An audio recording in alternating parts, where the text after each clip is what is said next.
Blackledger. If shipping consolidation was supposed to be opportunistic, why does the earliest paper trail read like a calendar for failure? Not vibes, not hindsight.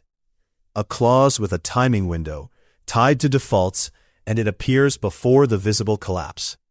That's the question this video answers. What if the first document didn't just ride the wave? What if it proved someone planned the wave breaking?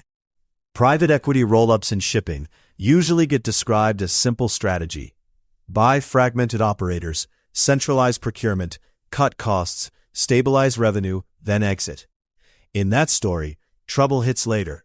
Commodity cycles, credit markets, charter volatility, pandemics, bad luck. But roll-ups that later implode often leave one thing behind: a paper pattern. And in this case, the pattern starts too early. Long before vessels were sold, long before restructurings were announced, one specific document creates a different interpretation. It suggests foresight. Someone drafted consequences into the structure. Let's call the earliest breadcrumb Document A. It sits at the beginning of the acquisition timeline, right after the first operating company is gathered into a holding structure, and before the later exhibits that show stress. Document A is a credit agreement amendment, something that should look boring, but it carries a red flag structure, defined triggers, deadlines, and a built-in sequence for what happens when certain payments don't land on time. Here's the detail that changes the story. In the repayment mechanics, the agreement defines a narrow window for applying cash generated by operations. Then it states that if payments are not made by a specified deadline, down to the day, the arrangement converts into a different priority. In plain terms, cash is supposed to flow one way. If timing slips, cash is forced to flow somewhere else. The clause reads like a failsafe. The question is whether it was designed for problems that were already anticipated. Now zoom in on the language structure. Document A includes three elements that don't match normal consolidation paperwork. First, it defines the timing window using fixed dates, not flexible events. Second, it ties that window to covenant compliance, meaning the trigger is not vague, it's measurable. Third, it contains a cascading consequence. If the company can't satisfy obligations by that date, the repayment waterfall shifts and creates a legally defined state. Gold highlight implication: this isn't just a generic covenant. It's a choreography. Someone spelled out the moment the situation changes from controllable to terminal. But one document can't convict anyone. So we triangulate. Document A is not alone. We match its defined terms and timing pattern to two later exhibits, Document B and Document C, that appear during the roll-up footprint. Document B is a later restructuring-linked contract exhibit, an amendment to operating arrangements and charter-related payment terms. It repeats the same defined timing concept. The obligation is measured against a compliance date, and the consequence is a transfer of priority. The names of the parties differ, the entity captions shift, but the mechanism stays consistent.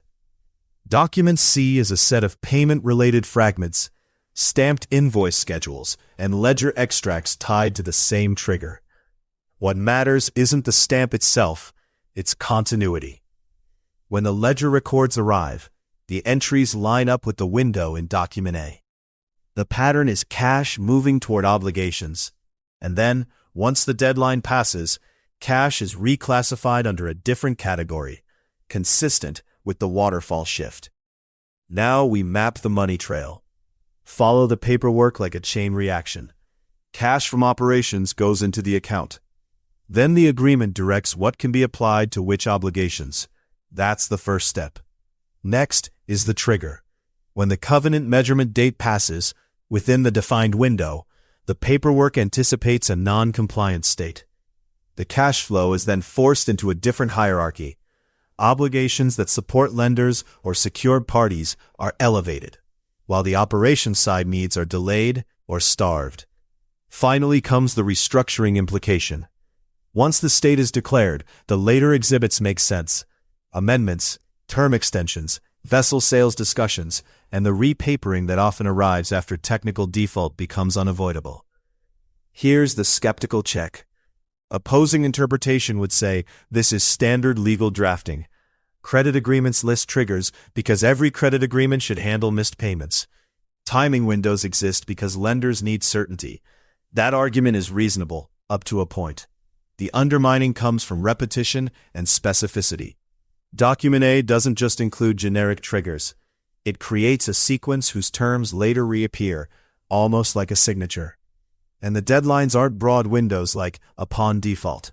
They're anchored to fixed dates and tied to defined compliance tests that align across multiple entities in the rollup. Pattern recognition is doing the real work here. Across the footprint, the documents share the same counters, the same covenant measurement approach, the same type of priority shift, and similar obligation language. It's not one lucky overlap. It's the same mechanism showing up again, first as a contract blueprint in the early stage, then as a functional tool during stress. So what does this answer to the viewer question really mean? What if the shipping consolidation wasn't opportunistic? What if the first document proved they planned the collapse? The careful, defensible answer is not they planned fraud. The paperwork supports a different claim. The collapse pathway was engineered into the structure early enough that later outcomes can be read as predictable consequences of the design, not merely surprises caused by market forces. And that matters for legal and investor stakes. Stakeholders are informed through a blend of investor decks, periodic reporting, and operational narratives. Those narratives often imply control, cost discipline, stable financing, temporary volatility. But if the earliest agreement already includes a fail state with an accelerated priority shift, then the story told to investors can diverge from the structural reality. Not because investors were handed a smoking gun, because the structure itself already contains the conditions under which control would shift to lenders and financing parties. That means planned can be read as planned within the paperwork logic. To be precise, the document shows foresight in the mechanics. It shows a pre-selected sequence. And once you notice that, the later exhibits don't feel like accidents. They feel like the system hitting the steps it was built to hit. So the conclusion isn't that every shipping roll-up is engineered failure. It's that this one changes the story's center of gravity. The earliest breadcrumb, Document A, moves the narrative from opportunism toward intention, from luck to choreography, from hindsight interpretation to forward-looking drafting. If you want a practical checklist for your own research, here it is. Look for the earliest acquisition stage documents, then ask, 1. Do they define fixed timing windows tied to covenant compliance? 2. Do they include a cascading consequence that shifts repayment priority? 3. Do later exhibits repeat the same defined terms and deadlines across entities?